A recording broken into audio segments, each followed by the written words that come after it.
আসসালামু আলাইকুম। আজকে একটি অঙ্ক শিখাবো আপনাদের।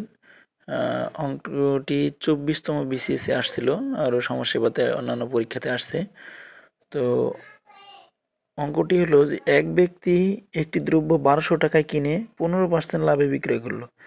ক্রেতা ওই দ্রব্য তৃতীয় এক ব্যক্তির কাছে ৫% ক্ষতিতে বিক্রয় করলো। শেষ বিক্রয় মূল্য কত?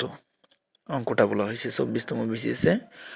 তো আপনারা দেখেন যে প্রথম ব্যক্তি ১২০০ টাকায় কিনে ১৫% লাভে বিক্রয় করলো, তাহলে ১৫% লাভ, আপনার ১৫% লাভে ১০০ টাকার জিনিস বিক্রয় করে ১১৫ টাকা, ১১৫ টাকার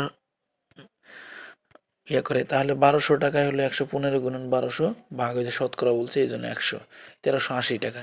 এই ১৩৮০ টাকার আবার ৫% ক্ষতিতে, মানে এই যে বলছে ওই ব্যক্তি তৃতীয় এক ব্যক্তির কাছে ৫% ক্ষতিতে, কয় পার্সেন্ট? ৫% ক্ষতিতে বিক্রয় করলো। শেষ বিক্রয় মূল্য কত?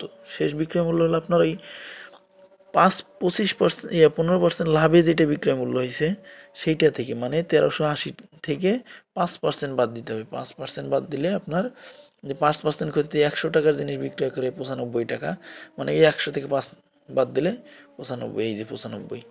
আর হলো ওই যে আপনার ১৩৮০ টাকা, ১৩৮০ থেকে ৮০ টাকার জিনিস বিক্রয় করে ৯৫ গুণন ১৩৮০ ভাগ হলো এই যে শতকরা ১০০, কাটাকাটি করলে ১৩১১ টাকা পাই।